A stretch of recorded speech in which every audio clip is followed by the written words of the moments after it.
If you've seen my Dwarven Pillar video, then these must look familiar. We're going to transform those pillars into these braziers with this fun and easy craft this week on Tabletop Witchcraft.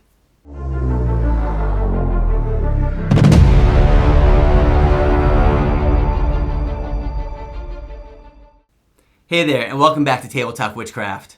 We are only 1 week away from the epic collaboration with Paladin Woodworking, where we're going to tie all the videos from this series in to his Dwarven-themed gaming table, which is absolutely amazing. Now this video, we're going to work on these braziers, and I want to have a chance to show you how, with just a little bit of planning, you can turn something that you've already crafted into something totally different. So it was a really fun build. All it requires is working on this top section right here. So if you're ready, let's go grab some supplies and let's get crafting. Okay, so we are going to be adding to the Dwarven Pillar and transforming it into these braziers. You can see how the base is the same. I'll put a link up above to the pillar so you can get to this point. Now we're going to take a 1-inch block of foam, cut out the same base from the Dwarven Pillar. So if you downloaded those plans, you're getting a second build out of those for free. So trace this stencil out onto here. This part isn't 100% necessary, but it's helpful when placing the cutouts later for the fire on this build. So I like to mark out the center. Then using a framing square and an alpha knife, cut all the edges of this hexagon out. Now you can do this by eye. I'm just going in about 1/4 of an inch around the whole hexagon, marking that out, and then cutting this to the proper size. And I'm going to hold this up to the framing square here just a second. So it's like just under an inch is what I'm going for. Alright, then I drew a line at the center of this piece going around the whole thing. And as you can see, I'm going from the center of that cut, that line, to the line that we made earlier on the bottom of this piece. So we're almost adding like facets to this top, what's going to become the brazier.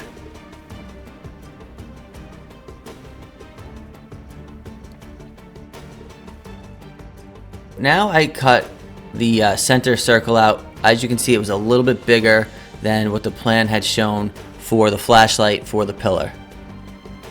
Once you have that marked out, all I'm doing is cutting down probably about 1/4 of an inch with this X-Acto knife. I want a nice straight wall right here if I can achieve that. And then using the clay sculpting tool, you've seen this a bunch of times on my videos. We're going to pop all these sections out. And when we get to the edge, just take your time. You're going to have a nice straight edge because we cut it obviously with that X-Acto knife. Now this is where making that hole earlier helps out a little bit. We're going to cut this little piece out, leaving a little shelf around the entire base. And again, something you've seen on my channel multiple times. We're going to place some magnets here. So we're using some paint to press onto the other section so we get our holes lined up just right. But as you can see here, one of the holes is in way too close to the center on the base. No big deal. We have those marks as a reference. Just slide it out a little bit further and keep moving.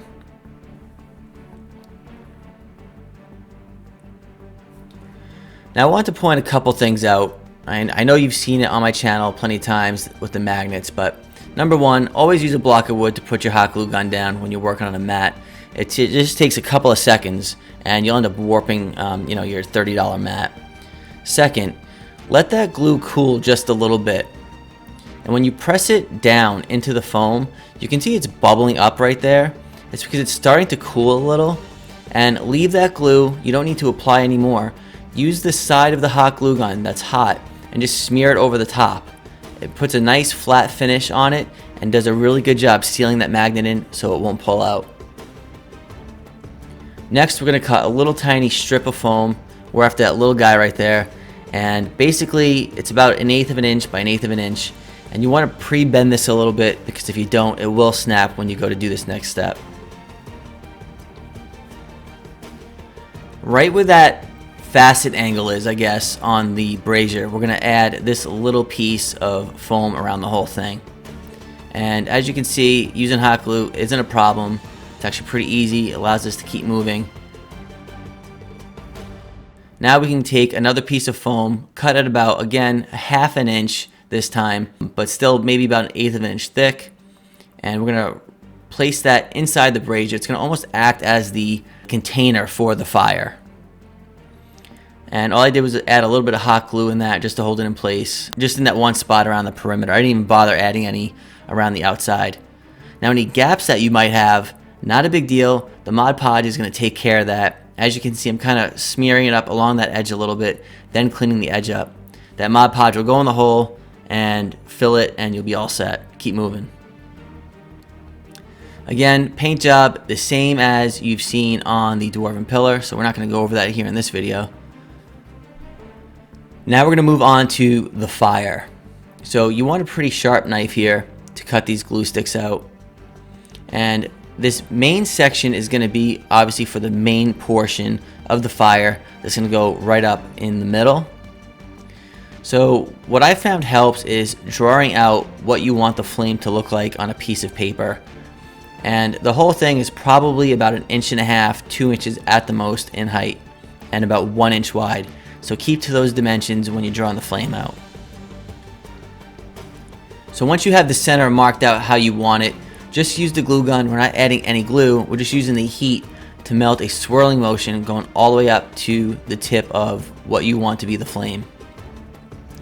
And if it's still too thick, which this was for me when I was done, you can always correct it by melting off what you don't want later on.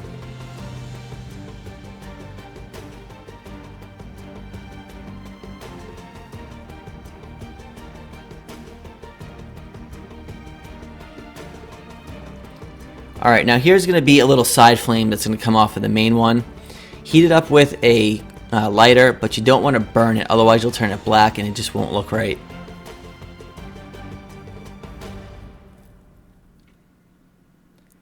And it doesn't take long to have that held in place. Then again, going around the whole piece, adding that swirling flame effect, blend the flame into the base flame as well.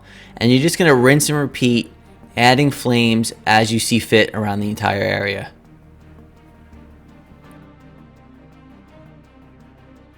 For the tip, what you want to do is, you can use something other than your finger. I waited until the glue was kind of cool before I did this, so don't burn yourself. But as I'm pulling this back, I'm blowing on the glue to cool it down. But as you can see, I didn't wait long enough, so now it's all stringy, right? Not a big deal. We'll kind of just reposition how we want it. Again, it was still a little too hot, but we're going to reheat it. Now you're going to see what it looks like when you let it cool properly. You can just pull your finger right off of the glue, or whatever you have that glue stuck to. It comes right off. Then you can take like a pair of nail clippers to add even more of a fine point onto the top of that flame. And again, like I said earlier, just rinse and repeat, adding as many flames as you want until you get the final desired look of this flame.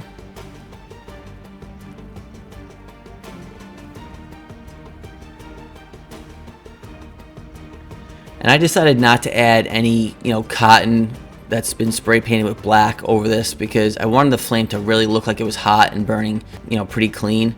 But you can obviously go ahead and do that if you'd like to. Now this is just a lens that we cut out a little bit bigger than that opening. Cut a little slit up into the middle, and we're going to use this as a cone shape and place it over that hole in the brazier. Now I haven't glued the lens in here yet, but when you go to add the super glue, just to kind of hold this in place, make sure you have it just how you want it, because as soon as that thing touches, it's pretty much set, like almost instantly. Alright, then cut your flame off at the base on the glue stick. We're done with that. And then adding some hot glue around this base, we can then place that lens dome right inside. And don't worry if you bend it a little bit here or crumple it, you're never going to see that. Don't use any glue, just use the heat from the glue gun to push up into the flame. You want to go in probably a good 3/4 of an inch, and just keep rotating the hot glue gun in a circular motion to match the cone that we made in that orange lens in the brazier. Now this is actually kind of satisfying doing this part right here. Once it's all melted up, it presses onto that dome real nice and sits really pretty right on top of there. And just give it a spin just to make sure that the flame is up nice and straight before it sets. Okay, now this is some fun stuff to work with. This is UV resin. So we're going to place this around this base. You don't want to put too much of a pool here, but I'm using this because I wanted something that was going to dry clear so that we can see that orange glow once we're done. And we're going to place some of these little beads around here to act as, some glowing coals. You're not really going to see that many of them, but it's going to be nice for the ones that you do see. It's going to add a nice effect. And obviously you want to make sure to push down any of those beads that might have stuck onto the glue. And if you get a little bit of that resin on the flame, it's not a big deal. It's going to blend right in.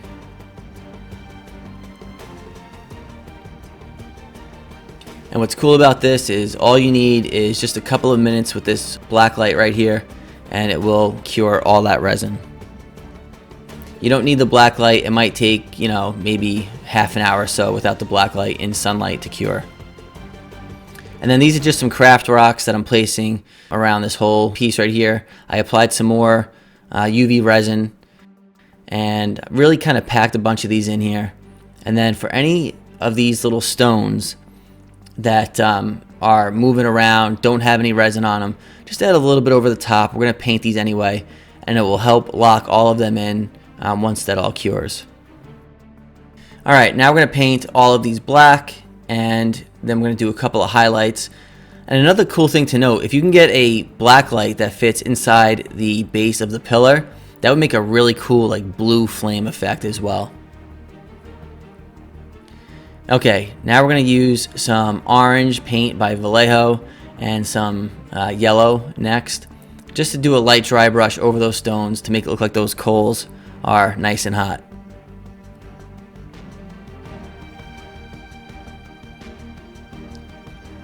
And then we go to our Vallejo pigments. This is just a straight black pigment. I'm putting some on the coals themselves and a bunch around, that top part of the brazier. Now you can leave all that pigment on there and cover the flame in some tape, spray it with some krylon, and you can have a thicker effect. I want to knock off a bunch of that before I sprayed mine.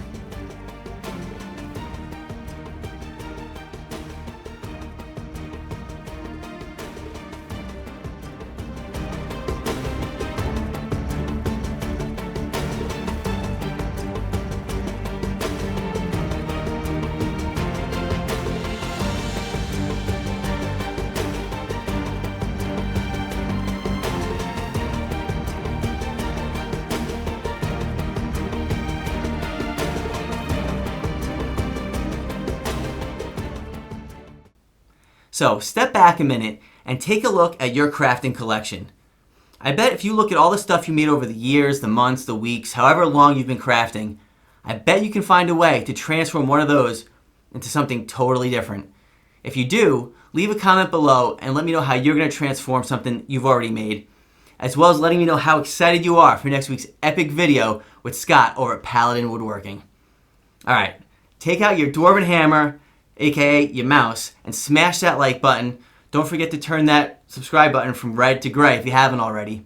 And consider going over to Patreon and supporting me over there. I've got 5 tiers starting from anywhere from $1 on up, and any support you can do would be greatly appreciated. I've got some really cool camera gear I want to pick up, and that stuff is not cheap. Alright, until next time, I'll see you around.